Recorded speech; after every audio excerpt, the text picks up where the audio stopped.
Aw, jeez. Another PokeTuber. Yep, I'm here to throw my balls, Pokeballs that is, into the game. I'll be doing a Nuzlocke gauntlet, starting my journey at Leaf Green and ending at Scarlet. I'll share the rules as I'm playing. You can also find them in the description below. Alright everyone, let's get this show on the road! Introductions, right. My bad. Hello everyone, welcome to the channel. My name's Ramen. Yep, that's it. Like the noodle. No intricate story, no nothing. Just ramen. My jerk-face rival's name was gonna be Maru-chan, but that wasn't gonna fit, so it's just shortened to Maru. Now, with the introductions out of the way, let's start our journey. I've seen loads of Nuzlockes and thought, hey, I play Pokemon, I for sure can do that. I also thought the thought, why not share my experience with strangers on the internet? And that's how I ended up here. Sure, peeps will watch my gameplay and be like, trash play, Ramen. I would have done blank instead, Ramen. Why aren't you as good at Pokemon as your siblings, Ramen? And to that, I would say, shut the I bet you're one of those gamers that... Oh yeah, just like that. But that's just a hypothetical, and I don't need to get too worked up over hypotheticals. Speaking of not getting worked up, we come to the easiest decision I'll make throughout any of my runs.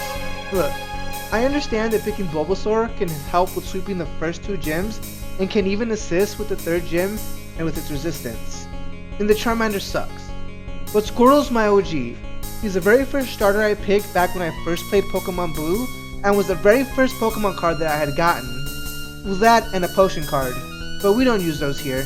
And in order to encapsulate how important Squirtle is to Team Ramen, I decided to name them Broth. The broth is a vital component to the ramen meal. Its dreamlike umami taste allows you to feel secure in your meal choice, and the fullness it provides you fills you with content and bliss. Not enough flavor and you have a watery, tasteless slop. Too much flavor and the whole meal becomes a face-scrunching sensory overload.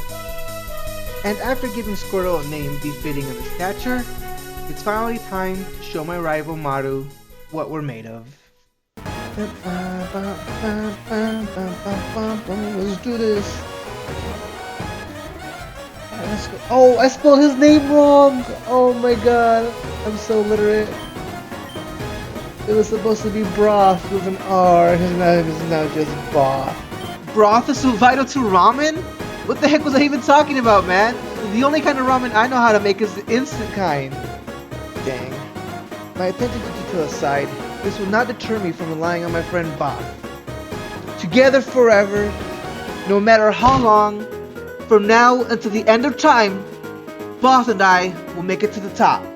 But for now, we gotta beat our snot-nosed rival. Boom, boom, pap! And play errand boy for his lazy grandfather.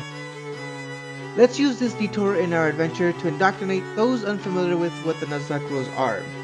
If you don't care to hear them, then go ahead and skip ahead here. Cool, let's continue. There are a variety of self-imposed rules that one can set for themselves. I decided to use what I think are some of the more common and basic rules. Remember that these playthroughs are my first attempts at a Nuzlocke, and so I want this to be fun, not frustrating. So there will be no crazy rules like limited Poke Center heals. Rule number 1. Nicknames. In order to show my love and affection for my Pokemon, I'll be giving them nicknames. Rule number 2. Limited catches. I can only catch one Pokemon per location. If I knock out my first encounter, well then, sucks to be me. Addendum. Dupe Clause. If the first encounter in a new location is of a Pokemon I've already caught, or is part of the same evolutionary line, then I must run away and attempt to catch a Pokemon I have not yet captured. I definitely don't want to end up like Youngster Joey. Addendum. Shiny Clause. If I encounter a shiny Pokemon, I must try to catch it. If caught, I must include it in my party and release the other Pokemon caught in that location. Rule number 3. Items. Held items may be used by the Pokemon during battle. No healing of any kind can be done with items outside of battle. Rule number 4. Fainting equals death. In the terrible event that my Pokemon faints, they must be released, never to be seen or heard from again.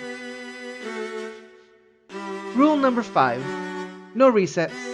I am not allowed to reset for any reason. Rule number 6. Level cap. My Pokemon will be level capped to the next gym leader's ace Pokemon. And rule number 7. No legendaries. I'm not allowed to catch or use legendary Pokemon. Alrighty then. And now that I have that out of the way, let's continue with the adventure. After returning to Professor Oak and being gifted 5 Pokeballs, I headed over to Route 1, where I would capture my first friend, Pidgey! And after nearly being KO'd by Both, Pidgey decided that he wanted to tag along in our party. I wanted Pidgey's name to define him. And what is the most defining characteristic in the Pidgey evolutionary line? They're Mohawks! And after tremendous thought and a Google search to make sure I didn't misspell another name, I decided to name them Mohican. As I move on to Route 22 to recruit another pal, I have one thought on my mind. Please don't encounter a Spearow. Not only would it be a bummer to catch another flying type, but early game Spearow are deceptively strong. I can remember plenty of times from back in the day where a Spearow handed me a KO.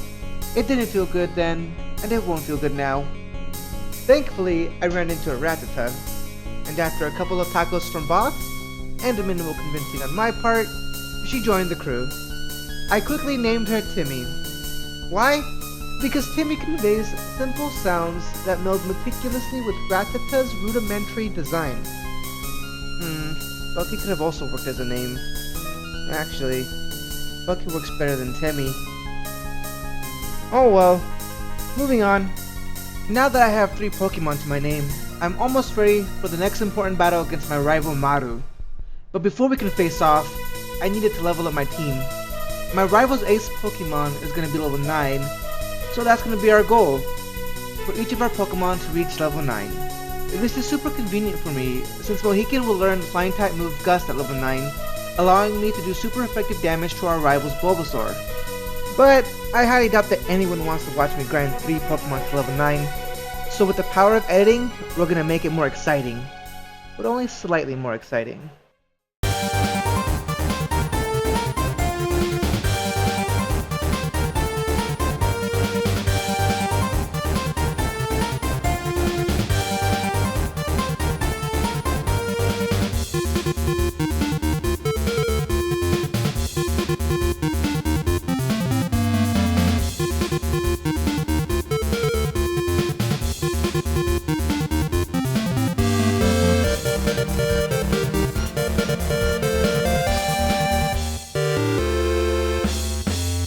Now that my training arc ended, it was time to crush my rival with the power of friendship and type advantage.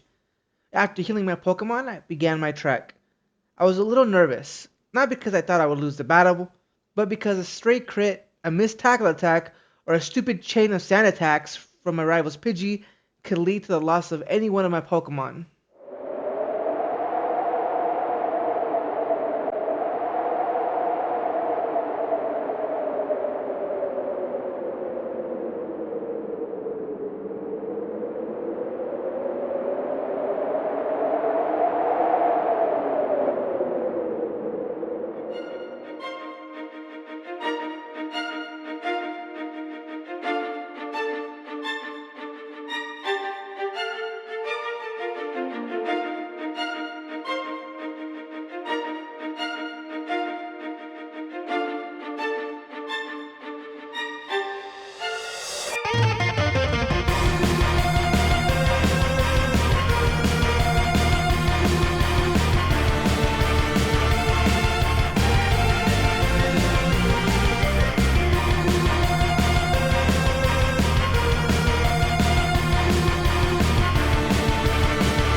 After receiving that second sand attack, I got kind of worried, so I decided to switch out Timmy for Bob.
And while Timmy and Bob were able to hold up their own against our rivals Pidgey, Mohican was definitely the MVP of the battle.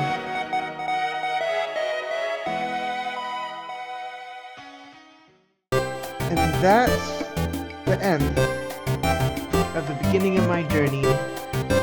Adios, peeps. Hope you all join me next time.